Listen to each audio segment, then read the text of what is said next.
Vamos a cambiar un poco el orden, vamos a sugerir que empezase Aurelio. Yo creo que al señor Espinosa ya conoces a Aurelio. El año pasado fue nombrado ya incluso secretario del señor Espinosa. Y para la gente de la y de otras personas, pues, bueno, simplemente es una persona que ya ha escrito unas cuantas cosas sobre diferentes temas, pero sobre todo lo que está trabajando es sobre Espinosa y el tema de la religión, como se verá, ¿no? Bueno, muchas gracias Javier, Concha, y a vosotros por estar ahí hasta el final, ¿no? Que es una maratón de los congresos. Bueno, lo que yo voy a hablar sobre democracia en Spinoza y el realismo político, ¿no? Entendiendo que la concepción que tiene Spinoza de la democracia es una concepción realista. Y además que esa concepción realista de la democracia tiene también una base ontológica y epistemológica. Y que todas las cuestiones, la cuestión política, epistemológica y ontológica van unidas. La cuestión ontológica fundamental es la equivalencia entre derecho y potencia, ¿no? La equivalencia entre derecho y potencia es defendida por Spinoza como una argumentación metafísica que desarrolla de un modo extenso en la ética, pero que también resume en el Tratado Teológico Político y en el Tratado Político. De alguna manera, que el derecho de Dios equivale a su potencia es como la cara cuyo nombre sería que Dios no es una persona y que no tiene voluntad. En el Tratado Teológico Político y en el Tratado Político, Spinoza hace intervenir la idea de derecho natural o derecho de naturaleza como intermediario en el paso del derecho potencia de Dios y el derecho potencia del hombre. Pero desde la ética esa mediación parece tener principalmente una función polémica. Si Dios no tiene más derecho que aquello que efectivamente causa, ya que no hay más que lo que causa, tampoco los modos, incluidos por supuesto los humanos, pueden tener más derecho que hasta donde llega su potencia, ya que no hay más que lo que causan unos u otros y unos a otros. Del horizonte que dibuja la equivalencia entre derecho y potencia se derivan por lo menos 5 cuestiones que quiero explicar. La primera, que Dios no es un monarca, ni los monarcas ni los hombres en general son dioses o semidioses, como a veces les gusta considerarse. Y también que la idea de una sustancia finita, que esas opciones estarían poniendo en juego, es contradictoria. Además, supone que no hay un derecho o un bien trascendente. Todo derecho o todo bien serán inmanentes a las relaciones causales de los modos, a la trama de conexiones singulares en las que existen y actúan. Que para estudiar el derecho de los hombres hay que estudiar su potencia, su capacidad de existir y actuar, sus relaciones de mutua determinación y de interdeterminación con los demás seres naturales con los que se enredan. Esto hemos hablado algo. Y una consecuencia que nos conduce a lo que sería un realismo cognitivo, ¿no? En la línea de Maquiavelo, mantenerse a la realidad efectiva de las cosas y no a la representación imaginaria de las mismas. Y luego una que es fundamental también con respecto al derecho natural, y es que el derecho natural de cada hombre está determinado por el deseo y la potencia, y no solo por la razón. Lo cual supone, de alguna manera, negar el derecho natural cualquier instancia normativa. Spinoza lo dice de una manera literal, dice: el derecho natural no prohíbe más que lo que nadie desea o nadie puede. Que un individuo, además, nos lleva a la cuestión de que un individuo puede ser del derecho de otro o del suyo propio, ¿no? Hace la distinción entre alterius juris o sui juris, que significa que el derecho equivale a que la equivalencia entre derecho y potencia significa también que el derecho depende de las relaciones entre los hombres, de las relaciones de poder entre los hombres. En este sentido, la mente no estaría separada de esta cuestión y sería sui juris cuando puede razonar correctamente y evita así el ser engañado. El engaño sería el modo en que la mente cae bajo el poder de otra mente. Eso nos lleva a la ciencia de la política, que Spinoza expone en el capítulo 1 del Tratado Político. Voy a centrarme fundamentalmente en el Tratado Político.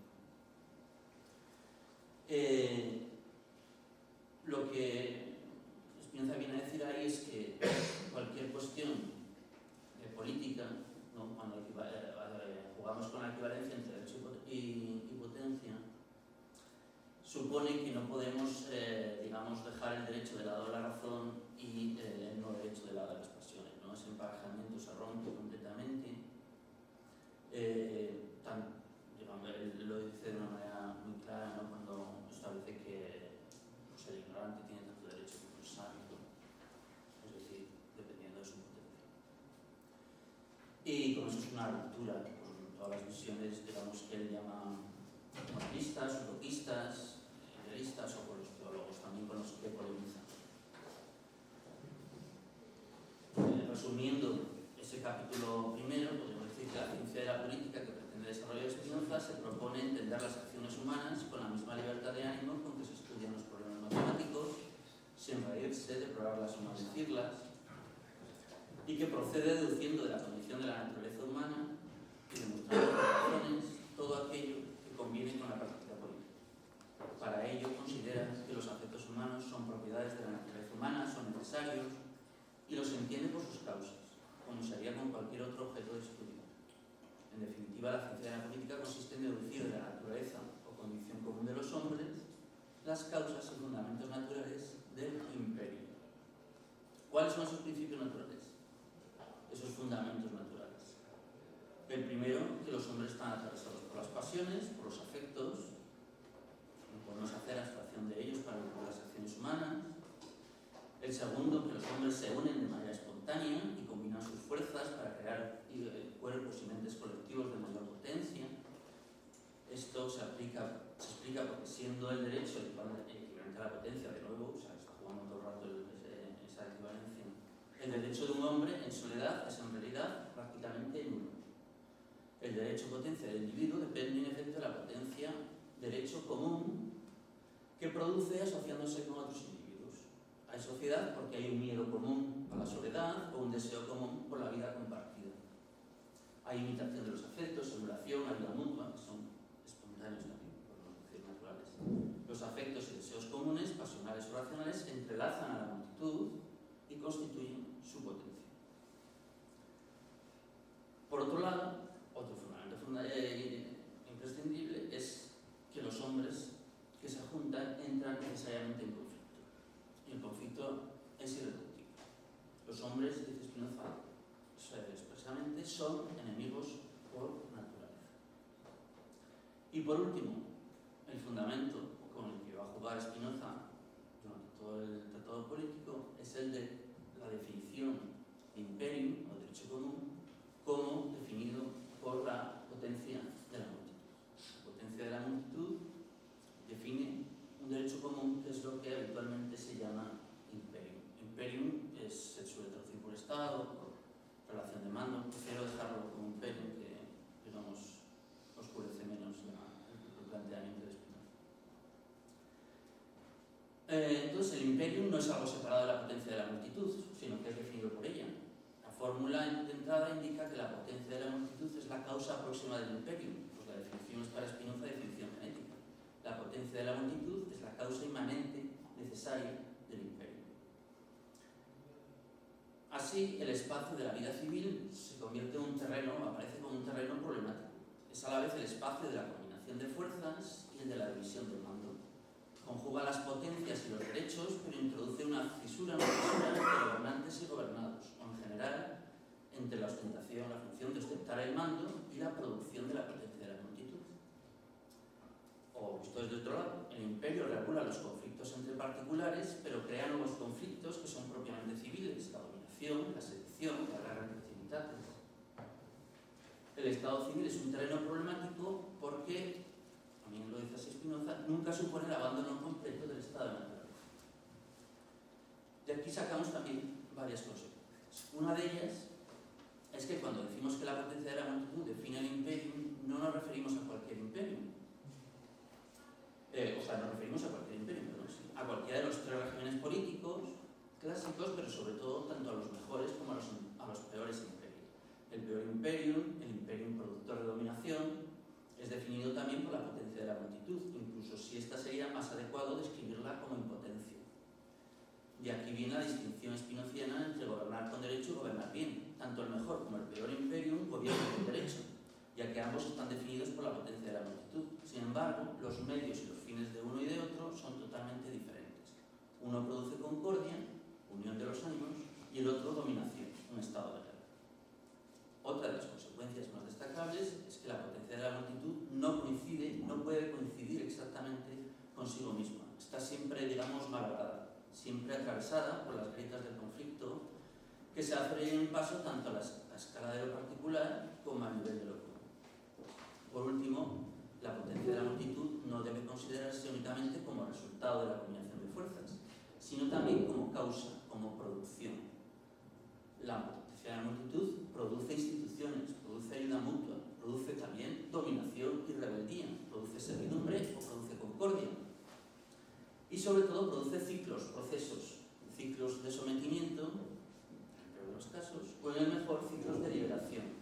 Esto es, procesos de democratización, os voy a llamar, de las instituciones políticas existentes, ya sean monárquicas, aristocráticas o repúblicas. Los ciclos de liberación de la potencia de la multitud son, pues, procesos de democratización, ¿vale? Entre comillas, porque no es un término que utiliza así Spinoza, pero que sirve para interpretar lo que está haciendo en el Tratado Político. ¿Qué queremos decir con eso? En principio son logros a favor de la utilidad común, que es un término que utiliza Spinoza. Es decir, a favor de una dinámica en la que el aumento de la potencia de los súbditos revierte sobre las civitas y el aumento de potencia de las civitas revierte positivamente sobre los súbditos. Los procesos de democratización producen y reproducen deseo común racional y concordia. Consiguen que la valoración de un imperio como mejor sea efecto de un deseo común, donde el conocimiento de lo más útil y las pasiones alegres se impongan a los afectos comunes de miedo u odio y a la ambición. La concordia es la unión de los ánimos y adquiere realidad política en la forma organizativa de la asamblea. La asamblea es la expresión institucional de la multitud que participa en la creación de los valores compartidos, es decir, de las leyes. Es la materialización del deseo común racional que produce lo malo y lo bueno, o sea, que produce lo bueno y lo malo para todos, es la valoración de lo bueno y lo malo para todos. La concordia, las asambleas, el deseo común racional instituyen las formas de autogobierno de la multitud, de participación activa y masiva en la forma de decisiones comunes. Ahora bien, estos procesos de democratización que diseña Spinoza están modificados por 5 condicionantes que son su parte, digamos, realística. ¿Cómo se anclan en la realidad? Por un lado, hay que tener en cuenta la estructura de los regímenes políticos, de uno u otro. Por otro, el conflicto que hemos hablado, que es irreductible. Por otro, es importante entender que Spinoza está hablando siempre de lo que yo llamo una emendatio política, ¿no? Que hay otro factor indispensable, que son las condiciones vitales y efectivas donde se va a desarrollar la política, que es lo que supone la voluntad libre, y por último lo que llamaré el realismo de la teoría, y que me permitirá terminar la cuestión. El realismo de la teoría. Los regímenes políticos separan la potencia de la multitud de sí misma. Como hemos dicho, establecen una relación de mando por la que quienes ostentan el derecho común y quienes lo producen no coinciden exactamente. Monarquía, aristocracia y democracia son las 3 formas en que esa división puede establecerse, según Spinoza. Tanto en la monarquía como en la aristocracia, la multitud queda del lado de la producción de la potencia común, lo que la sitúa frente a los gobernantes, el rey o la asamblea patricia. En la democracia el planteamiento es más confuso, porque Spinoza apenas comienza el capítulo dedicado a la misma en el Tratado Político, pero en los artículos que nos han llegado, la mayoría de la población queda excluida de la asamblea democrática. La división de la potencia de la multitud que el imperio arrastra consigo es una condición de existencia de la propia multitud. Pero si vamos a hablar de liberación o salvación comunes, como Spinoza supone que el lector desea hacer, esa división, el imperio y su cuerpo entero, las civitas, tiene que convertirse en una estructura de producción de concordia, es decir, de utilidad común y deseo común racional. Tiene que ser un mecanismo democratizador, entre comillas, un medio que aproxime la producción de la potencia de la multitud, en el doble sentido del genitivo, lo que produce a la multitud y lo que ya produce, y su gobierno. El imperium es, pues, simultáneamente represivo y productivo. Es un rodeo inevitable para acercar las 2 funciones, gobierno y producción, ligadas a la potencia de la multitud, y entre las cuales la existencia misma del imperio ha abierto una grieta. Este es, por esa misma razón, fuente de conflicto, tanto como puede ser medio de liberación. El segundo condicionante viene de aquí, que es el conflicto. Lo que la multitud produce y lo que la produce no lo puede gobernar nadie, ni siquiera la propia multitud. La multitud no es ni puede ser un sujeto en el sentido clásico, no puede adquirir ni real ni potencialmente un conocimiento y un dominio o voluntad absoluto sobre sí misma, precisamente porque está constituida de afectos y no puede dejar de estar. La misma crítica que Spinoza realiza a Descartes y los estoicos en los prefacios de las partes 3 y 5 de la Ética sirve aquí para quienes piensan que si los individuos particulares no pueden controlarse a sí mismos, el Estado sí podría hacerlo. Pero la civitas no posee un poder absoluto sobre los efectos. Ahora bien, según esos mismos prefacios, el reconocimiento de una cierta impotencia de la mente, o de la civitas por este caso, el saberlas carentes de un absoluto imperio sobre los afectos, es imprescindible para situar la verdadera potencia de ambas y la de la multitud que actúa comunamente, y para identificar el imperio democrático como un himno absoluto. La potencia de la mente y la de la multitud que actúa comunamente se fundan en el conocimiento de que son un modo finito de la sustancia. Esa verdad es, por un lado, la que les permite realizar la tarea de comprender los afectos no como vicios de la naturaleza humana, sino como propiedades que le pertenecen. Y por el otro, la que les proporciona la disposición adecuada para ello, a saber, condiciona a la mente y a la multitud no para reírse, apenarse o deplorar los conflictos, sino muy al contrario, para intentar explicarlos y regularlos con vistas a la liberación. La mejor producción de conocimiento y de concordia, la potencia de la mente y de la multitud, depende de hacer efectiva la verdad de la finitud. Y la verdad de la finitud se hace efectiva en estructuras institucionales, donde las relaciones de poder y contrapoder logran, abro comillas, que todos, tanto los gobernantes como los gobernados, quieran o no quieran, hagan lo que interesa a la salvación común. Es decir, que todos, espontáneamente o por fuerza o empujados por la necesidad, vivan según el dictamen de la razón, lo cual se consigue si se ordenan de tal suerte los asuntos del imperio que nada de cuanto se refiere a la salvación común se confíe de modo absoluto a la promesa de nadie. Cierro comillas. Eso es una cita del Tratado Político del capítulo 6, artículo 3. Con este principio en mente, diseña Spinoza en el Tratado Político su democratización de la monarquía y de la aristocracia, y hubiera diseñado, imagino, su democratización de la democracia. El tercer condicionante realista de los procesos de democratización es la mentatio política. Hacer efectiva la verdad de la finitud en el ámbito de la política supone igualmente atenerse a la práctica.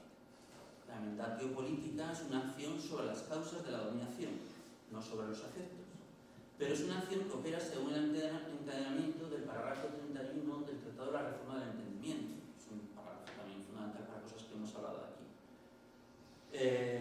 Si lo planteo trayéndolo a la política, es lo que dice ese parágrafo diría que la mentatio política consiste en crear nuevas instituciones de mayor alcance liberador a partir de los resultados de las instituciones ya establecidas. La enmienda puede ser restauradora, reformadora, transformadora o revolucionaria, eso depende de las circunstancias. La enmienda es de cualquier manera la forma con la que Spinoza opera a la hora de diseñar sus articulaciones institucionales para la democratización de la monarquía y de la aristocracia. El cuarto condicionante abre una vía nueva que expone a la vista todos los aspectos de la paradoja de la liberación política en Spinoza. Se trata de las condiciones vitales y afectivas que requiere la institución de un imperio incapaz de producir concordia, aquellas fuerzas sociales que ponen en marcha la producción de concordia y la mantienen. La referencia de Spinoza es quizás Maquiavelo. En sus discorsi, el florentino explica que un Estado libre no puede funcionar si la ciudad es corrupta. De nada sirve un sano ordenamiento institucional si la ciudad está dominada por la ambición de los poderosos. De modo semejante, no puede existir un mejor imperio si no es instituido por una multitud libre. Por lo que viene a ser lo mismo, no puede haber proceso de democratización si no es promovido por el deseo común activo de una multitud caracterizada por su amor a la vida y que vive para sí y no sometida a quien le ha vencido. El realismo de este condicionante está ligado a la relación entre teoría y práctica. La teoría política de Spinoza no legitima una forma de imperio u otra. El conocimiento que aporta su teoría solo puede servir para que los hombres vivan guiados por el imperio de su propia razón, es decir, en política, para ayudar a que las multitudes libres se formen a sí mismas y se desarrollen como tales. Spinoza es, o así se piensa, diría yo, un consejero de la multitud, un filósofo en la multitud. La relación entre el filósofo y la multitud libre no puede ser entonces unidireccional. Su labor consiste realmente en participar en la creación e intensificación de relaciones de cooperación vital e intelectual entre los ciudadanos. Hacerse ciudadanos capaces de pensar por sí mismos significa producir concordia, unión de ánimos, una multitud que actúa comunamente. Pero esa es tarea que solo puede llevar a cabo la multitud libre misma, dotándose, por supuesto, de los medios institucionales adecuados, entre ellos la libertad de filosofar y la subordinación del derecho sacro al derecho civil, que Spinoza defiende en el Tratado Teológico Político, como ha comentado Javier. La unidireccionalidad, por el contrario, es una característica propia de la dominación, de la formación de siglos. Por último, estaría el realismo de la teoría. Hay en el planteamiento que estamos haciendo una especie de circularidad que es propia del proceso de democratización y de la enmendatio, que se puede pensar como una relación entre la multitud libre y la libertad de la multitud. Si la teoría no se integra en el proceso constituyente de la multitud libre, solo le queda ser o bien fábula fantástica o bien un auxiliar de la dominación. Ese es el realismo de la teoría, no hacerse ilusiones respecto a la buena voluntad de los poderosos, atenerse a la igualdad como única base sobre la que construir libertad. El realismo de Spinoza nos muestra así dos caras de la paradoja del imperium democratizado. El imperio productor de concordia. Por un lado, se trataría la pregunta de cómo es posible que la división del mando, la división entre gobernantes y gobernados genere concordia, y por otro lado, cómo es posible que la concordia producida no haga desaparecer la división del mando y por tanto el imperio. El realismo de la teoría consistirá precisamente en mostrar las dos caras de la paradoja y no salvar ninguna de ellas imaginaria. Por su ángulo negativo, se trata de no dar nunca por conseguida la concordia, por ejemplo, a través de un ideal de concordia ya lograda que funda una ficticia deuda originaria compartida espontáneamente por todos, sea la deuda hacia el creador, por ejemplo, o la deuda contraída en un pacto.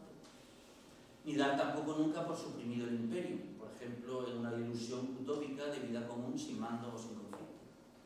Las ilusiones de la concordia preconseguida, establecida y del imperio suprimido son dos figuras que, aunque distinguibles, representan en última instancia la imposible coincidencia perfecta entre la potencia de la multitud y el gobierno de esa multitud. Por su ángulo positivo, el realismo de la teoría, de la filosofía, es la expresión del deseo común de entender, de guiarse por la razón y de esforzarse porque los demás también lo hagan.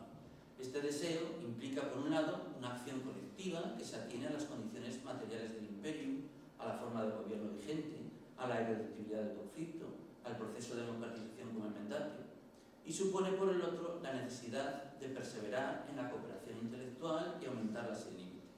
Es decir, requiere desplegar el esfuerzo por abolir todo aquello que bloquea la cooperación, principalmente la división que el imperio instaura entre productividad de la potencia de la multitud y gobierno de la misma. El realismo de la teoría tiene entonces dos principios. Consiste en atenerse a la realidad efectiva de las relaciones sociales y al mismo tiempo conlleva esforzarse por eliminar cualquier obstáculo al desarrollo y la extensión del deseo común de entender y los deseos comunes activos a los que éste acompaña. En resumen, primero, Spinoza viene a decir, o si lo interpreto yo, que no hay que crearse ilusiones utópicas respecto a la supresión del imperio o del conflicto, pero es necesario esforzarse por aumentar la potencia propia y las de los demás en el espacio de las cívitas, de modo que la división del imperio sea lo más insignificante posible. Hay que esforzarse con la multitud libre por la libertad de la multitud, apuntando a que la potencia de ésta llega a determinar y preservar por sí sola la potencia de los gobernantes, como dice para la monarquía en el capítulo 7 del Tratado Político, artículo 31.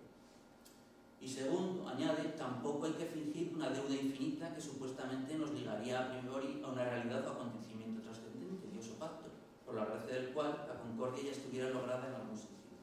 Es necesario ir a la realidad efectiva de la irreductibilidad del conflicto, atenerse a las condiciones materiales de la vida común y a los procesos reales de su transformación, a la producción política de una concordia nunca definitivamente establecida.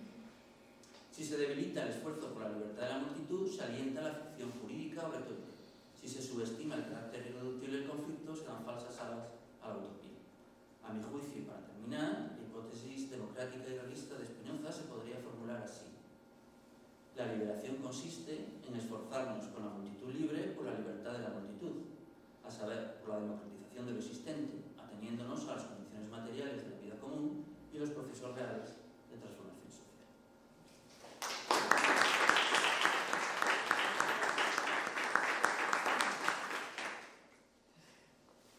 Gracias. Es que tengo calor con la chaqueta, pero tengo frío. Esa es la palabra.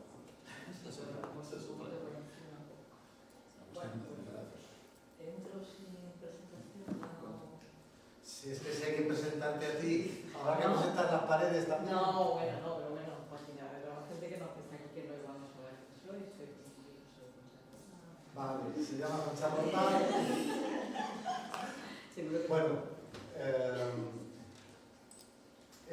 como lo hemos oído antes, es uno de los factores de unión entre el seminario Spinoza y la sociedad Leibniz desde hace ya mucho tiempo, desde que se crearon las dos cosas. que yo fui vocal de la sociedad Spinoza. Cuando se creó, creó. sí. Ella trabaja ahora mismo en el CSIC, que es la directora del Instituto de Filosofía del CSIC. Podríamos decir que es especialista en Leibniz y en más cosas como teoría de la historia, feminismo, etcétera, ¿no? Pero vas a hablar de Leibniz. No, gracias. A ver, como estamos a estas horas, yo, en fin, he escrito un paper, pero voy a intentar ir mirando el reloj y, como se dice ahora, ir lanzando unas cuantas ideas fuerza para la discusión y un poco también recogiendo las cosas que ya hemos venido un poco diciendo. Nuestro tema aquí es la política. Yo voy a hablar de la política y la ética, porque Leibniz, yo por lo menos muchas de las cosas que he escrito lo he intentado presentar así, que son dos caras de una misma moneda.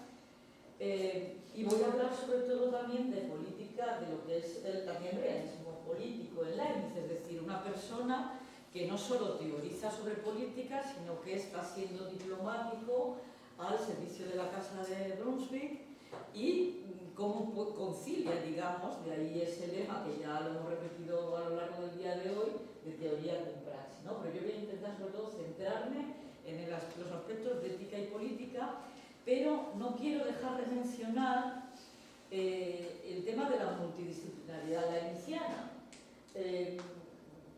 que también yo creo que da bastante respuesta a cómo trabaja él y cómo hay tantísimas cartas, tantísimos escritos que todavía no han salido publicados en la academia, pero ayuda mucho a trabajar ver que en un mismo día está respondiendo a una carta que tiene que ver sobre matemáticas, tal, está hablando de cuestiones de religión, o está hablando a la vez de problemas políticos concretos, y todo lo está despachando en el mismo día. Pues claro, yo aquí siempre menciono a Michel Serret cuando habla de la red, o sea, el conocimiento, la retícula, como Leibniz. En Leibniz, digamos, el principio este de Arlequín, de que en todas partes como aquí, y de que todo influye en todo, y que todo conspira, pues es que está respondiendo perfectamente a esa forma como él mismo trabaja. O sea, él está trabajando a la vez en todas las disciplinas y todo le influye en todo, ¿no? Yo he hablado ahora también hubo distintos intentos a lo largo de las historias de las interpretaciones. Claro, nosotros aquí de lo que hablamos son de historias de distintas interpretaciones. Ha habido modas, pues yo cuando hice la tesina esa que mencionaba, la moda era el logicismo, y parece que Leibniz solo hacía esto. Bueno, luego yo creo que hemos ido equilibrando las distintas perspectivas, y ya digo, yo ahora quiero centrarme en ética y política, que yo lo he presentado siempre como dos caras de una misma moneda, ¿no? Dos caras de una misma moneda en la que además el derecho, la jurisprudencia, actuaría un poco como puente entre cada una de ellas, entre la ética y la política. Y también quiero distinguir esto de las ideas metafísicas que hemos venido diciendo. Claro, cuando se habla del mejor de los mundos, pues siempre estamos hablando de esa idea metafísica que está distinguiendo al tema que acabamos de ver de Spinoza. Y claro, eso significa, y allí todos recordamos cómo lo ridiculizó Voltaire, que claro, Leibniz no puede más que decir que si hay un mundo mejor que no haber nada, es porque ha habido razones suficientes, y eso es lo que se entiende como que es el mejor de todos los posibles que podrían haber sido. Pero cuando entramos en la arena política a discutir, entonces el primer principio es el principio de la libertad humana, y por eso yo lo que escribí en este librito un poco más de divulgación que estuvo por los kioscos lo titulé Leibniz en el mejor de los mundos posibles, pero un poco con el subtítulo de Mejorando el mejor de los mundos. Es decir, toda la ética y toda la política de Leibniz es mostrarnos qué podemos hacer nosotros, que está en nuestra potencia, para mejorar lo que, si hay un ser, digamos, que tiene omnisciencia, pues verá todo lo que vamos a hacer, pero lo va a ver con todo ese esfuerzo nuestro de lo que queremos mejorar. Bueno, así, dicho muy resumidamente, eso es un poco la idea de la ética y la política. ¿Qué pasa con la ética y la política? Con respecto también a otras ciencias que ponen también el acento en unos campos del saber, digamos, pues como la matemática o la lógica, claro, son las ciencias que se guían por principios necesarios, aplican el principio de contradicción o el principio de razón suficiente, pero desde la necesidad, mientras que estas otras, que son ciencias también, la ciencia de la política o la ciencia de la ética, se están guiando por principios que son contingentes, sobre todo por el principio de perfección, que es un principio, ahí yo discutí con Parkinson, por ejemplo, al respecto hace muchísimos años, porque yo ahí lo que defiendo en una cosa que escribí sobre el principio de perfección es que el principio de perfección es en sí mismo contingente, es decir, es un principio que depende del principio de razón suficiente, pero no, los dos únicos principios, digamos, necesarios serían el de contradicción y el de razón suficiente, pero el principio de perfección es en sí mismo contingente y está, entre comillas, fundamentando la contingencia, ¿no? Entonces, claro, ¿qué pasa? Pues que hay ciencias, que son ciencias a las que Leibniz les dedica mucho tiempo, como son la historia, como son la ética, la política o el derecho, que son ciencias contingentes, porque no dependen directamente de esos principios, sino al menos con esa mediación de lo que es el principio de perfección y dentro del mundo existente. O sea, ya estamos hablando de lo que son los gobiernos, digamos, lo que son las reflexiones sobre las distintas formas de comportamiento moral de los seres humanos que viven en este mundo que es el que existe y es el que conocemos. Y que depende, como digo, es un principio contingente y depende fundamentalmente de la libertad humana. Por lo cual no pueden estar determinados ni predeterminados, o sea, sino únicamente en ese grado de conocimiento, digamos, intuitivo que es diferente de nuestro.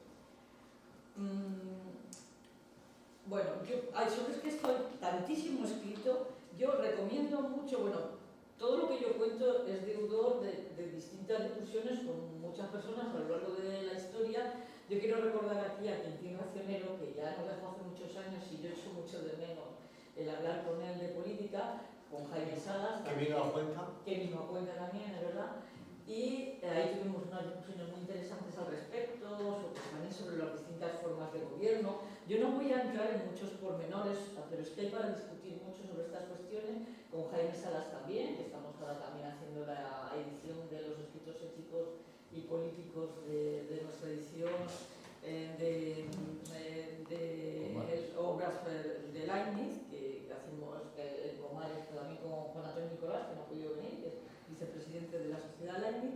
Y hay muchos, ya digo, pero también quiero recomendar muy vehementemente el libro de Luca Basso, que ya tiene algunos años, desde cuando lo escribió él ya, en 2005, pero que yo creo que sigue teniendo vigencia, que se titula Individuo e Comunità nella filosofia política de Leibniz.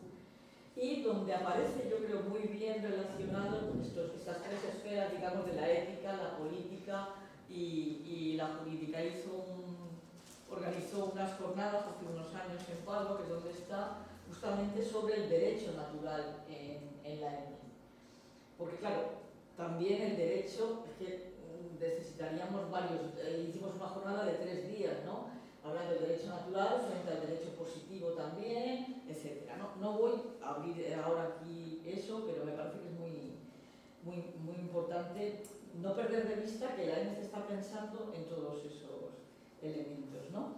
Y digo, contingencia, libertad y algo que tampoco podemos obviar para entender lo que es la ética y la política en Leibniz, que tanto la ética, la política y el derecho son expresión de la idea de justicia universal.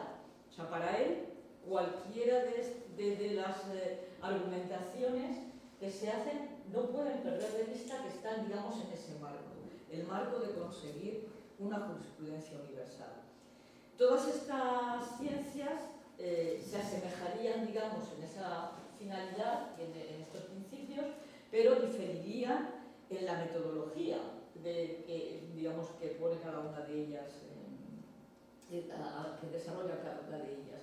Y también en la insistencia por parte de la política, digamos, y del derecho también en un aspecto más individual y por parte de la ética más en un aspecto colectivo o incluso universal, si me apuráis.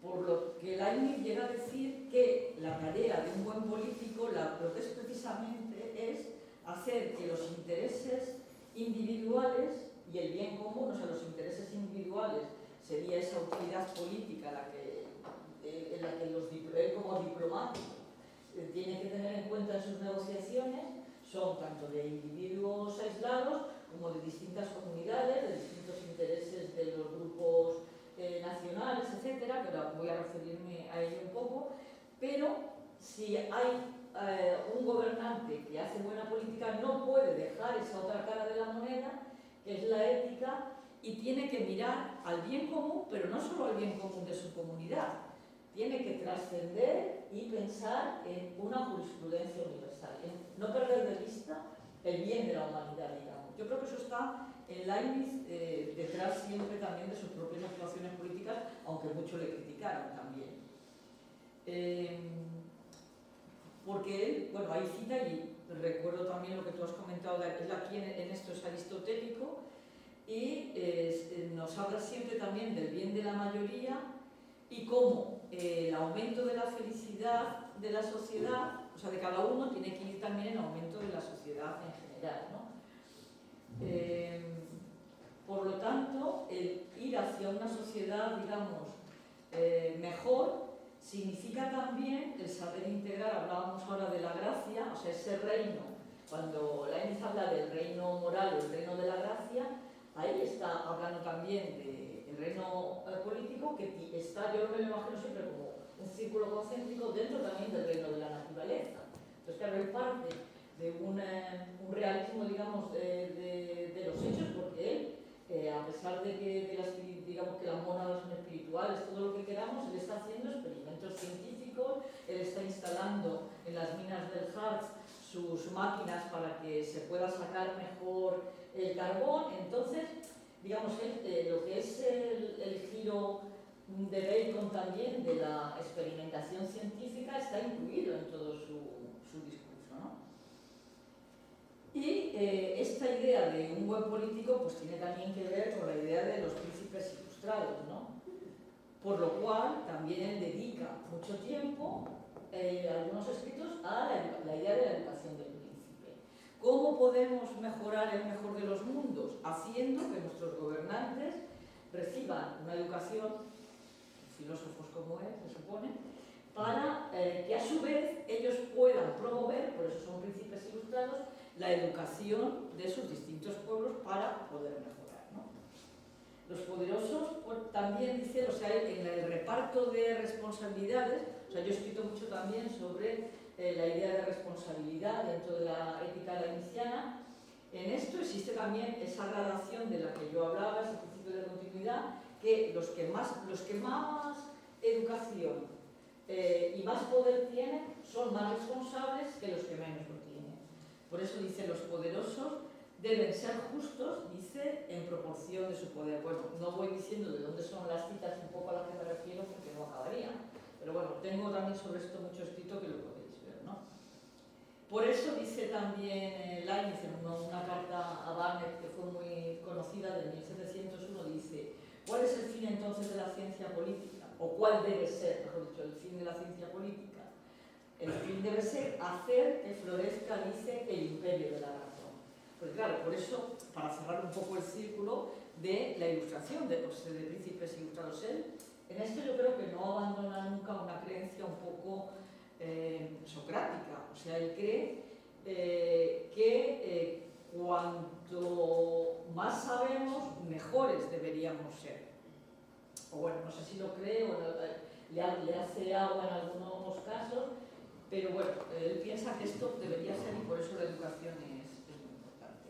Y por eso también sus misiones científicas, digamos, y las misiones éticas se dan la mano. No voy a desarrollar aquí todo, pero tanto la idea de la reconciliación de las distintas iglesias cristianas, pero voy a hacer una palabra también a otras religiones o a otros pueblos, ¿no? Eso tiene que ver también con su idea de fundación de sociedades, de fundación de academias, donde lo que está haciendo la ciencia es contribuir, o sea, la mejora científica es lo que también contribuye a una mejora política. Porque bueno, también hablamos de todo tipo de ciencias, pero bueno, la primera academia de Berlín, que bueno, la astronomía fue fundamental, y aquí también podríamos hablar de feminismo, no lo voy a sacar ahora, pero bueno, ahí la señora von Kirch, que era la que tenía todas las candidaturas para dirigir la academia, y Leibniz intentó que fuera ella la académica cuando murió su esposo, porque ella era la que realizaba todos los calendarios que eran tan importantes entonces para la agricultura, todos se regían por estos calendarios. Ella era los que los hacía porque su esposo ya estaba muy mayor.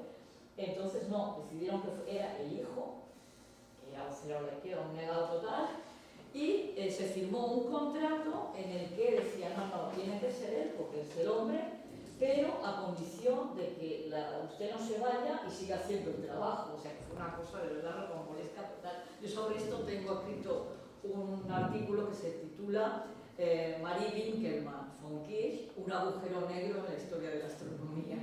Entonces, bueno, ahí lo dejo apuntado porque también en esta cuestión Leibniz, yo siempre lo reivindico, aunque no escribió nada, digamos, como otros autores, como Poulain de la Barre, otros en defensa, digamos, de las mujeres. Lo que hizo Leibniz es que entre los 1.200 corresponsales que tuvo, pues 200 y mucho eran mujeres, y con ellas siempre tenía correspondencia en plan de igualdad. He mencionado hoy lo de las princesas, pero ahí está también Mademoiselle de Scudéry, ahí está, aquí creo a Rosalía Romero, que debo el artículo de Conway en ese sentido también.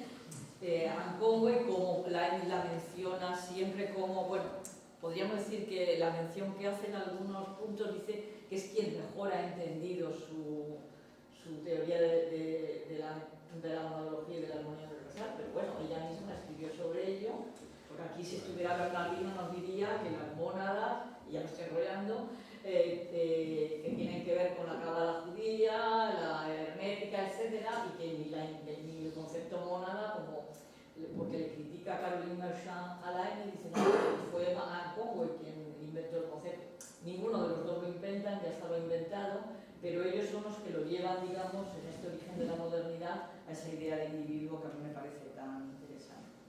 Entonces, bueno,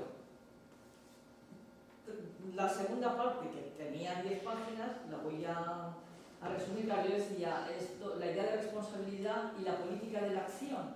Es decir, que la idea frente al sofisma de la razón perezosa, y que es lo que, digamos, salva esta idea que yo siempre critico de que estamos en el mejor de los mundos, hagamos lo que hagamos, no. O sea, lo que ha de pasar, pasará, si nosotros lo hacemos, si tomamos decisiones y tenemos acciones al respecto. Si no, pues pasarán otras cosas, ¿no? Entonces eso, yo creo que en la idea del desarrollo de su propia política realista, esto está clarísimo, por eso dedicó tantos esfuerzos a las negociaciones. Si hubiera creído que estábamos en el mejor del mundo, pues hubiera dejado de brazos a tomar su vinito y su café y a disfrutar de la vida y ya está. Entonces digo, bueno, política real, ya para terminar, os voy a contar lo que yo a lo largo de estos años creo que he conseguido entender en Leibniz, que están coexistiendo en su reflexión política, de realismo político, tres niveles, a la vez que son como sustratos, que es la reflexión nacionalista, la reflexión europeísta y una reflexión universal. Sobre todo la nacional y la reflexión sobre la idea de Europa son las que tienen más que ver con sus acciones políticas concretas. La universalista es como, por citar a Kant, el Leibniz funciona como idea regulativa, es como un ideal asintótico al que nos aproximamos, pero nunca llegamos de esa justicia universal. O sea, todo, digamos, conspira en esa dirección, pero, digamos, nuestras acciones tienen también límites, digamos, de poder.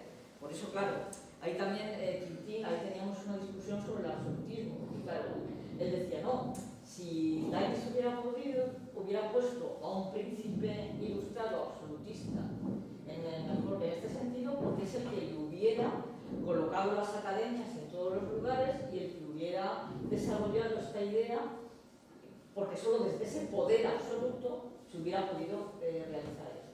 Bueno, a esto sería para discutir según los textos de Leibniz. Pero yo creo que coexiste el trabajo que a Leibniz le arruinó la vida, porque, Javier, acuérdate que su proyecto de la característica universal no lo pudo desarrollar porque por donde ganaba el dinero era haciendo la historia de la casa Brunswick, los viajes a Italia, las piedritas, las no sé qué. Entonces eso Leibniz se queja cuando ya está en 1715, 16, ya los últimos años y meses de vida, dice, claro, si yo hubiera tenido un equipo, idea fundamental en Leibniz, la cooperación científica, uno solo no puede ni hacer ciencia ni hacer política comme il faut. Necesitamos siempre trabajar en equipo. Si yo hubiera tenido un buen equipo, hubiera podido desarrollar esta idea de la característica universal que haría que, hablando distintos idiomas además, pudiéramos, sin embargo, comunicarnos. Bueno, no lo desarrollo del todo, ya sabemos que hay muchísimo escrito, pero eso queda sin terminarse. Por esto que digo del empeño de tener que ganar el dinero así y como bibliotecario también. Él está trabajando como bibliotecario también al servicio de la Casa Brunswick, lo cual yo creo que Leibniz, podemos decir, junto con Humboldt, son uno de los dos últimos genios universales en este sentido, esa multidisciplinaridad de la que yo hablo de conocimientos de Leibniz en todas las ciencias. También, espera que he perdido ahora el hilo ahí. A ver, la multidisciplinaridad, Humboldt, la idea de las bibliotecas. También vemos que es muy importante, a Leibniz le llaman la biblioteca viva de Europa. En esto que yo mencionaba en alguna de las preguntas hoy de la República de las Letras, es que había una república que estaba funcionando. El padre Mersenne, que era el gran cartero de Europa, iba con los libritos que tardaban 15 o 20 días en llegar de un lugar a otro, difundían, es esa difusión de los medios de comunicación de antes, de que promocionamos y que no promocionamos. Entonces ellos, digamos, entre Leibniz en París, están difundiendo y haciendo lo que yo en muchos momentos he criticado, esa línea, digamos, triunfante de ese momento de la Ilustración que promueve a esos que están formando parte de esa República de las Letras y dejan fuera a otros que son esa otra Ilustración, que están la mayoría de las mujeres, y lo que ahora Julio Soares ha sacado en un libro que todavía no lo he leído, pero que irá en la idea de esta otra Ilustración que dice ilustrados a canallas, ¿no? Es decir, los que no promocionamos y que ahora estamos descubriendo que a lo mejor para las discusiones que tenemos hoy en día tienen mucho que decir. Temas que Leibniz acomete, digamos, para luchar por una idea de Europa, porque claro, que tiene que ver con su propio nacionalismo también. Claro, después de la guerra de los 30 años, que Alemania está devastada. Hay esa separación de los distintos principados, entonces Leibniz dice, bueno, hay que hacer dos cosas, volver a tener una nación fuerte, pero de paso vamos a reconstruir esa idea del imperio germánico modernizada, es decir, no va a hacer, digamos, da una vuelta a lo que era la idea originaria del imperio romano y romano-germánico, y él trata dos temas, yo creo, conjuntamente, que tiene que ver también con la idea de la reunificación de las iglesias, que es el tema del federalismo y el tema de la paz, que ahí es donde tiene una discusión muy grande con el Abbé de Saint-Pierre. Nos acordamos aquí del número de la Eucaria que sacó Antonio Hermosa, tan bonito, y que tú editaste, sobre todos estos temas, justamente porque, claro, Leibniz lo que le viene a criticar a Saint-Pierre es que dice, bueno, el tema que luego retoma Kant con la idea de la garantía, tiene que haber una garantía para la paz, ¿no? Entonces dice, no hay que poner el carro delante de los bueyes, es decir, para que pueda haber realmente paz entre los distintos pueblos, lo que hay que garantizar es que haya una relación política, digamos, que garantice esa igualdad, de alguna manera, ese igualitarismo, ¿no? Entonces, bueno, ahí está un poco su discusión, por eso la idea, Leibniz siempre critica la idea de que haya una paz perpetua.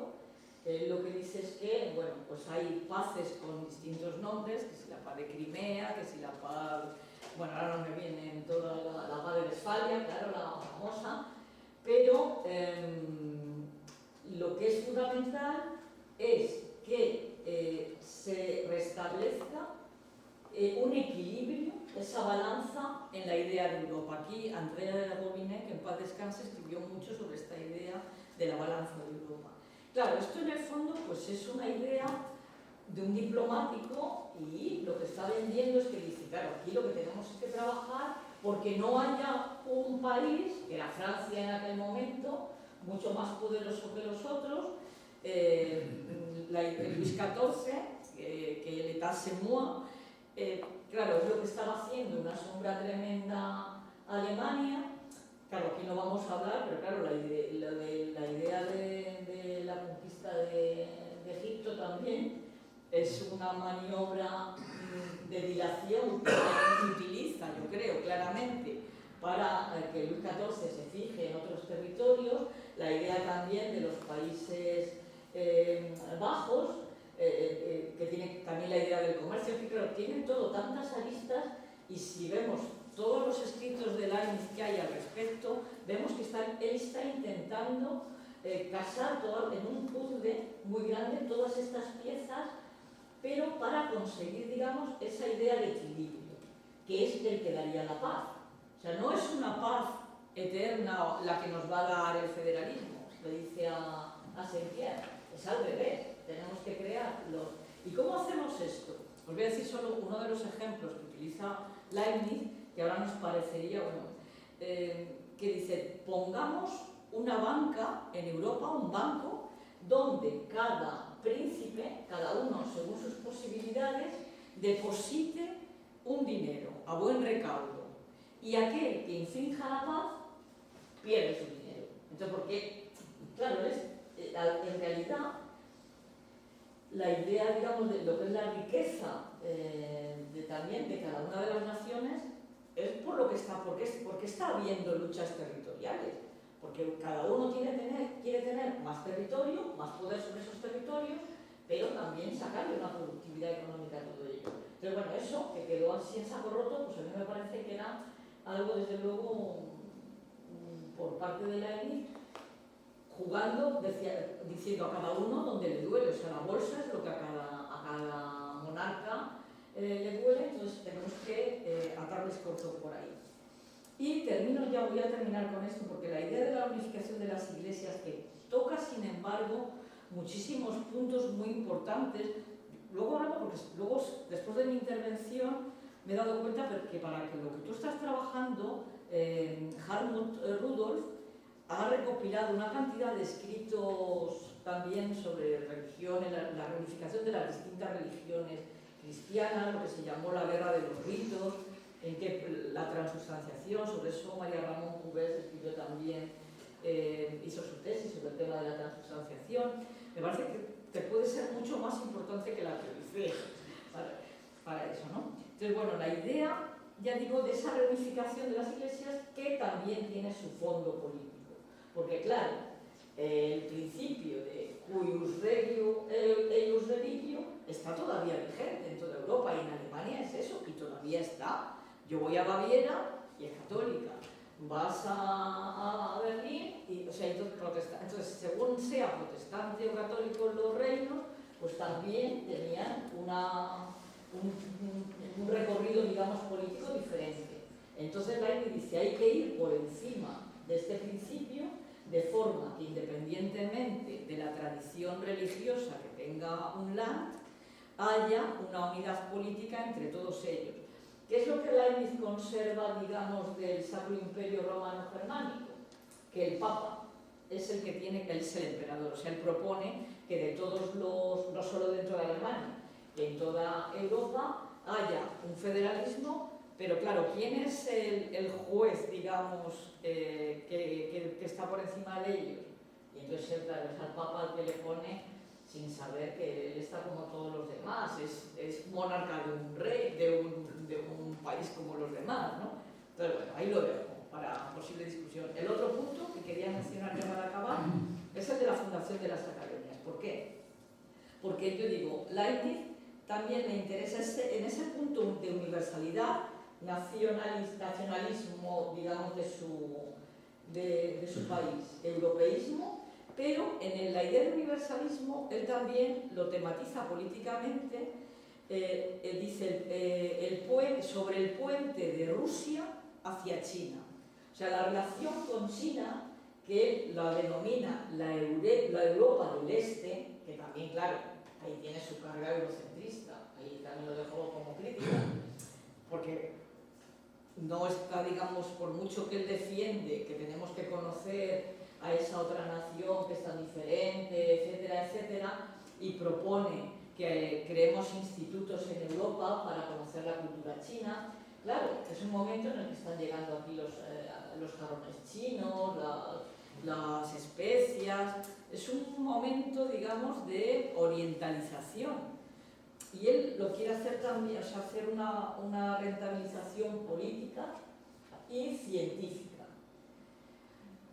donde también la religión juega un papel importante. O sea, Leibniz, una de las máquinas de calcular que manda, es a China donde la manda, pero la idea de la discusión, digamos, entre las religiones cristianas y esa religión sin Dios, porque claro, el budismo, que es un poco el que está en liza en la discusión, es una religión sin Dios, que a Leibniz, sin embargo, yo creo que le da la idea también de lo que es la teología natural.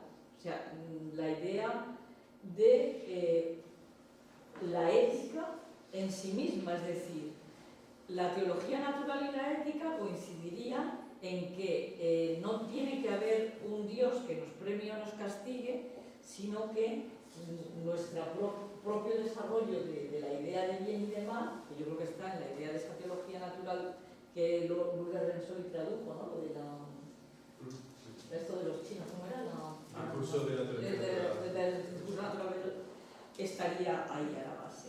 Entonces, confucianismo, sí, confucianismo. Sí, quiero ya acabar, pero es que hay muchas, ahí también hay muchas distinciones y muchas cartas también con los jesuitas, muy importantes me parece a mí al respecto. Pero acabo ya cerrando con lo que empezaba, para que leáis los libros y los disfrutéis, el papel de las ciencias, que empezábamos esta mañana, hablando de ello en la consecución de ese bien común. para Leibniz la idea está de mejorar el mejor de los mundos y por eso se lo quiere vender también al príncipe ruso, lo quiere vender en todas partes, la fundación de esas academias donde, avanzando en el conocimiento de las distintas ciencias, a la vez, dice él, estaremos fundamentando una mejora política de los distintos estados a donde deberíamos llegar si me apuráis, a un federalismo también universal. O sea, lo que ahora llamamos globalización, traducido, digamos, al lenguaje leibniziano, pues sería esto. Y bueno, aquí lo dejo porque al final casi hablo media hora. Pero bueno. Bueno, tenemos, yo creo que...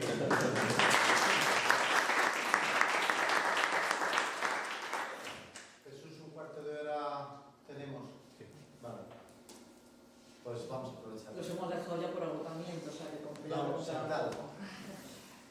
Merci à tous les deux. Une question pour chacun. Pour Aurelio d'abord. Je suis d'accord avec l'idée du réalisme, il faut prendre les hommes tels qu'ils sont dans la démocratie. Mais comment interpréter la fin du traité politique? Est-ce que c'est réaliste, du point de vue de Spinoza, d'exclure les serviteurs, les femmes, les fous et les repris de justice? Alors on peut dire c'est réaliste parce que les femmes sont dépendantes comme les serviteurs, les fous ne savent pas bien juger, les repris de justice on ne peut pas leur faire confiance, mais en même temps comment penser une puissance de la multitude où on soustrait la moitié de la population, plus même, est-ce qu'il n'y a pas une forme d'idéalisme puisque sont citoyens dans la démocratie de Spinoza les riches, indépendants, les maîtres, les hommes, et les hommes qui n'ont commis aucune erreur, qui sont à peu près raisonnables. Donc, est-ce que, au fond, on ne reconstitue pas une plèbe qui est la faiblesse de l'aristocratie, puisque la plèbe menace toujours les patriciens dans l'aristocratie? Est-ce que c'est vraiment réaliste? Voilà ma question.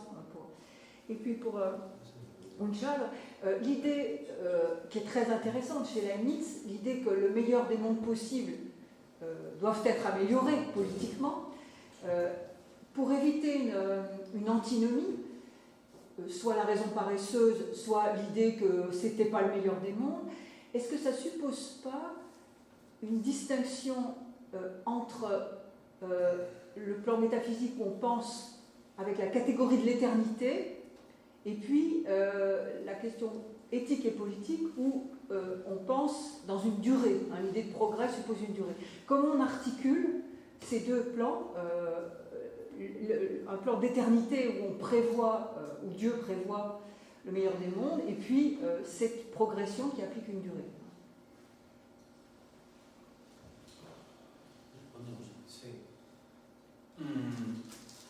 Bueno, la cuestión de la exclusión de las mujeres, de los siervos, etc., es una cuestión problemática, ¿no? Dentro de Spinoza siempre lo ha sido. Y también por la manera donde aparece, que aparece en el capítulo 11, que no está apenas empezado, que ¿no? Mi lectura de esa parte sí que tiene que ver con su realismo. O sea, yo creo que sí que lo que está intentando Spinoza ahí es ser realista. Es decir, en ese momento, la emendatio que se puede hacer de las instituciones y de la vida social existente no pasa porque las mujeres o los siervos entren en la asamblea.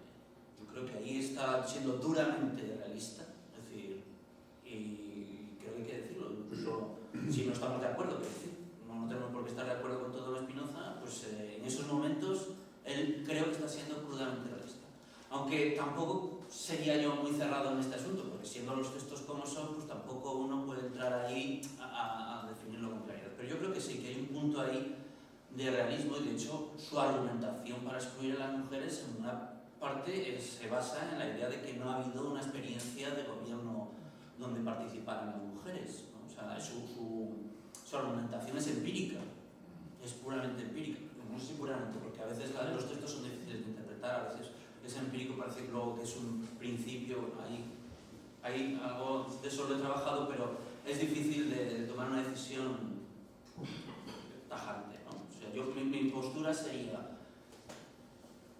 Spinoza está aplicando su realismo de una manera extrema, ¿no? Y luego, la cuestión con la aristocracia y con la multitud que queda fuera de la aristocracia, que es toda esa multitud plebeya, ¿no? Frente a las asambleas patricias, yo lo explico o lo entiendo porque o sea, Spinoza tiene una concepción de los diferentes regímenes políticos como muy cerrados sobre sí mismos.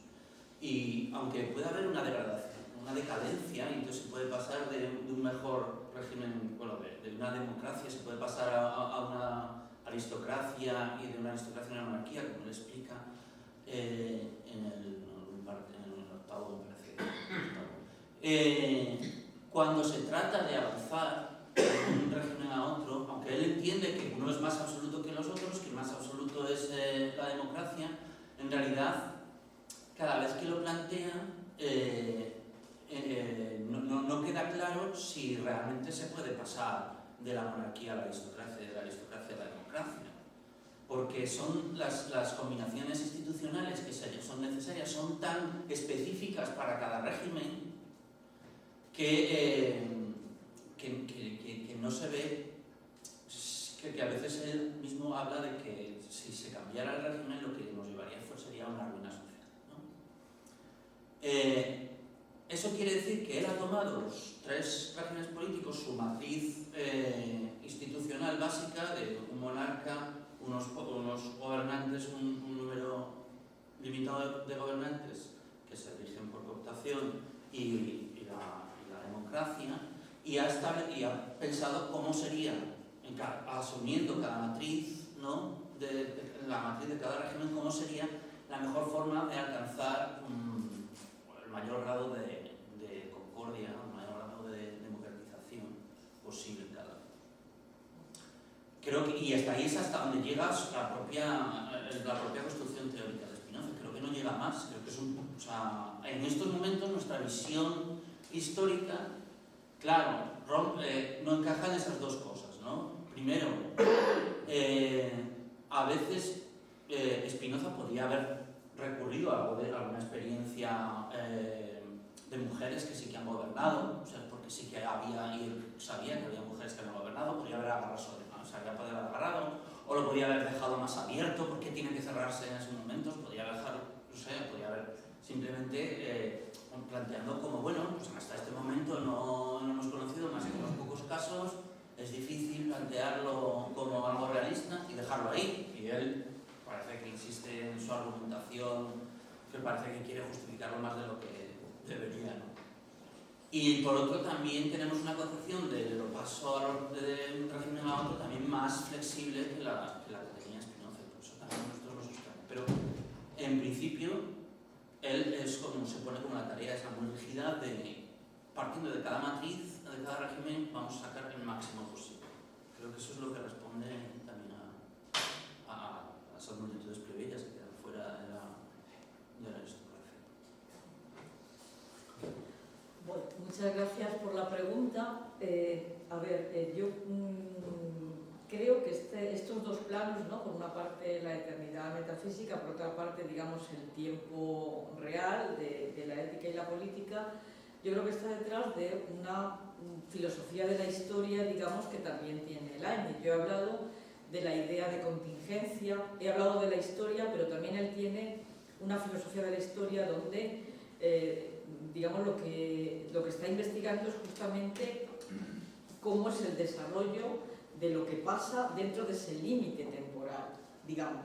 Pero por otra parte, lo que yo veo, y he aludido a ello en la exposición que he hecho aquí, también dentro de, digamos, de esta idea del límite, cómo superar los límites, es justamente con la idea de la cooperación. O sea, esa idea de la cooperación científica, la cooperación ética, la cooperación política, él justamente ve que la creación de estas academias, también de asociaciones, que también, bueno, estaba digamos, proliferando en el momento, a lo que debería conducir es a que por lo que es una empresa, digamos, de un individuo, no muera con él.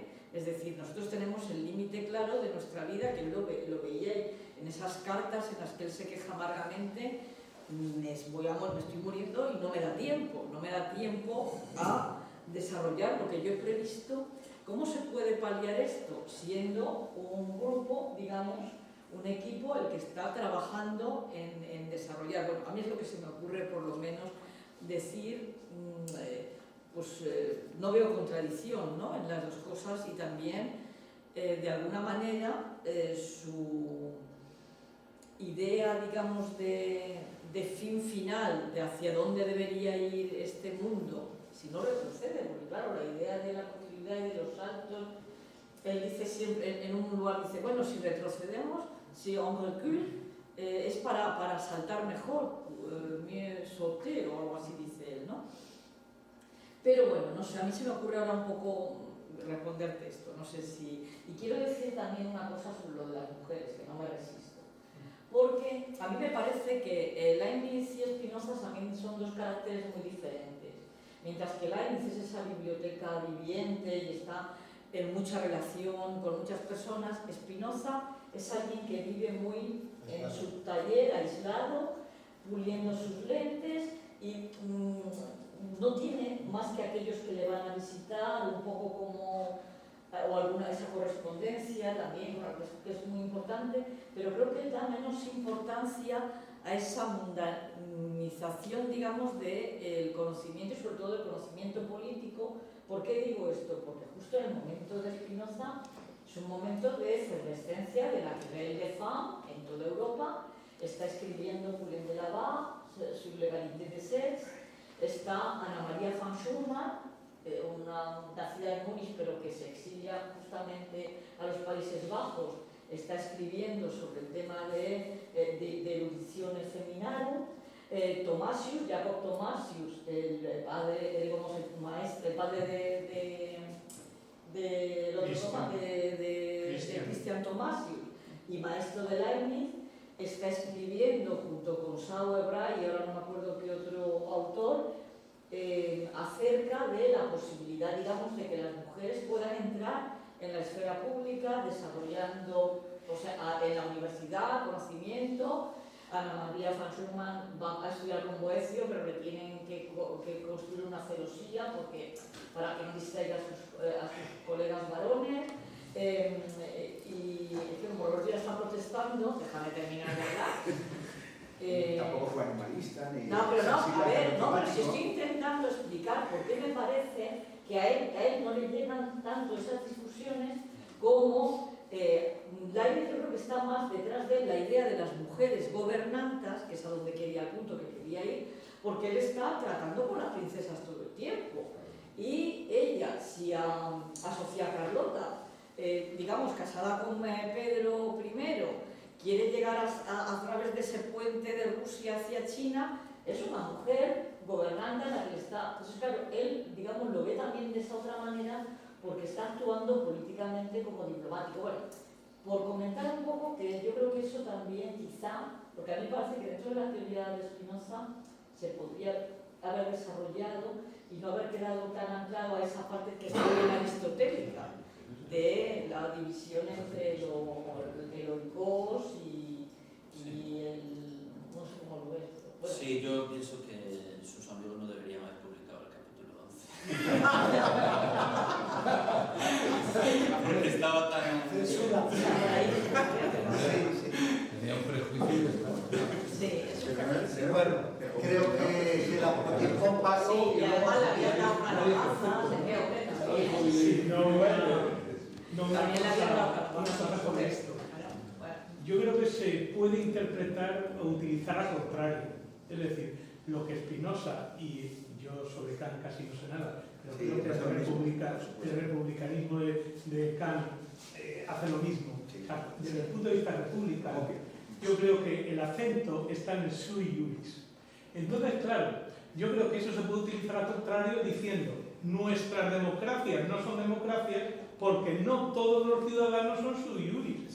Y estos, con gran clarividencia, aparte del machismo y todo eso, se dan cuenta, porque bueno, con los obreros, dice, claro, es que ustedes no son sui iuris. Entonces, vamos a ver, si les damos derechos políticos que no tienen un verdadero sustrato en la potencia, porque ustedes como mujeres están sometidas a sus maridos y ustedes como trabajadores están sometidos a sus patronos, pues entonces les estamos engañando. Y además, por cierto, estamos favoreciendo a los patrones que pueden utilizar los votos de sus, como se ve a través de las redes clientelares, no hay que correr mucho, o sea, hace poco lo vemos todos los días, y incluso a las mujeres que estaban sometidas a sus maridos. Entonces yo creo que, aunque no fuera la idea, por supuesto, ni de Kant ni de Spinoza, yo creo que nosotros ahora, en el siglo XXI, lo podemos utilizar al contrario para decir, cuidado, digamos que para criticar el formalismo de nuestras democracias que nos igualan, bueno, eso ya lo dijo Marx, con los derechos del citoyen y del hombre, ¿no?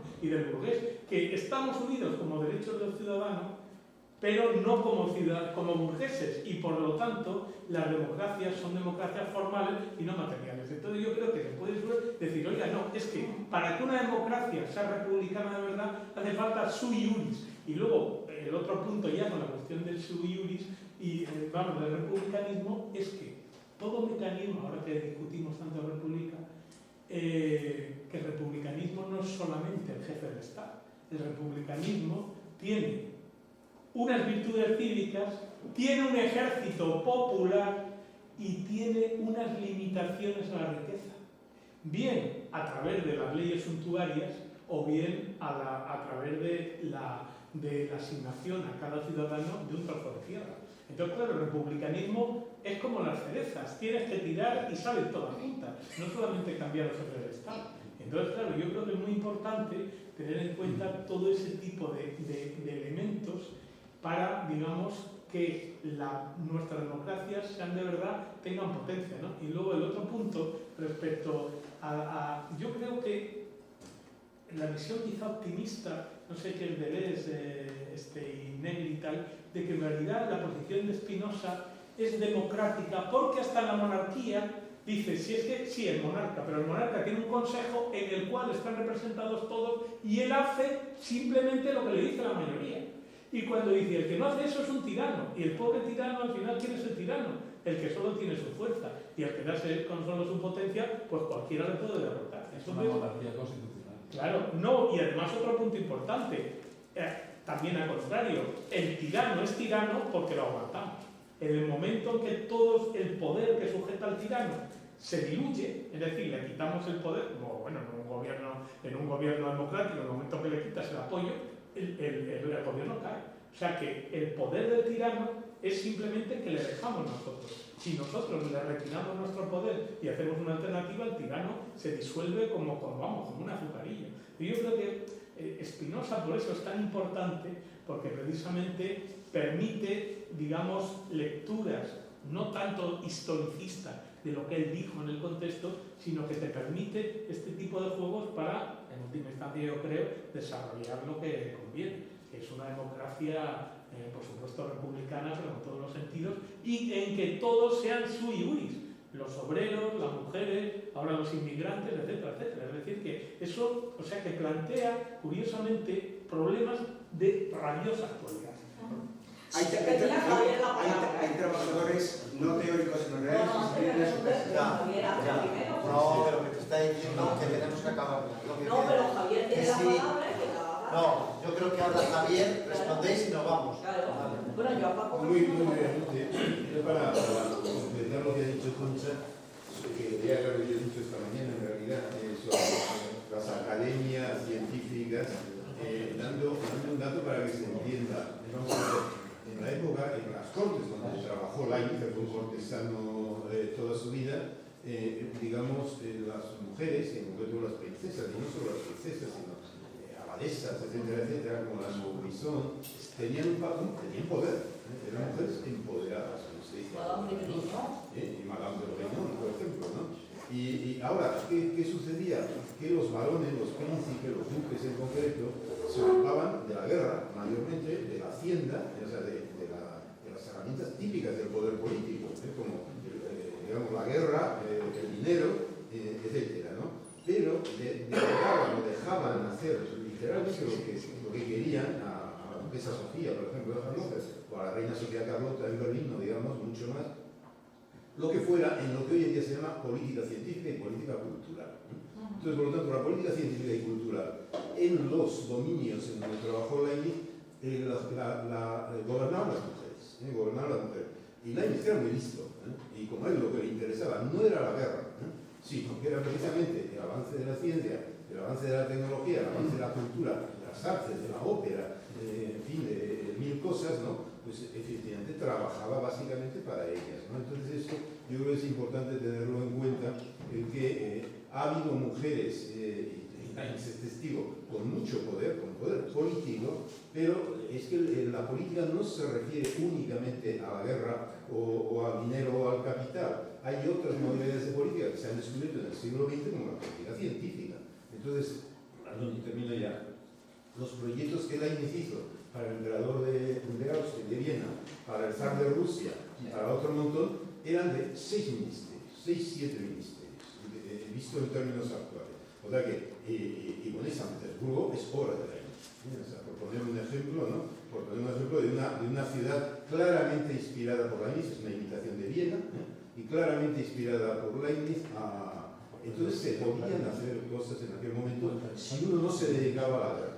O sea, y bueno, pues eso yo creo que en lugar de reducirla jovesianamente en la política a la guerra, Leibniz descubrió otras facetas de la política que Concha ha mostrado muy bien, ¿no? Pero quería yo, digamos, precisarlo con ejemplos concretos. ¿Y uno de los ministerios para iglesias? Bueno, habría uno, efectivamente, la unificación de las iglesias, ¿no? Acabamos. Un momento. Espera, que quiere responder. Aurelio, yo ya Bueno, pero yo creo que en Spinoza es doblemente sangrante, porque Spinoza no se encarga, pero en Spinoza el sui juris es una relación de poder. O sea, alterius juris y sui juris son relaciones de poder. O sea, no es una cuestión sino porque si alguien no es sui juris es porque alguien otro le está impidiendo que lo sea. O sea, eso es claramente en Spinoza, es decir, es sangrante por eso, porque está diciendo claramente que si las mujeres no son sui juris o los siervos no son sui juris son porque nosotros no les dejan.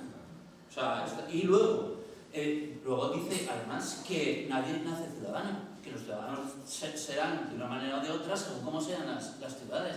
Entonces, si las mujeres o los siervos no pueden ser ciudadanos es porque las propias ciudades no están dejando serlo. En la propia teoría de Spinoza hay una serie de lugares donde él deja claramente establecido que las exclusiones son exclusiones sociales y claramente de poder, exactamente, de dominación.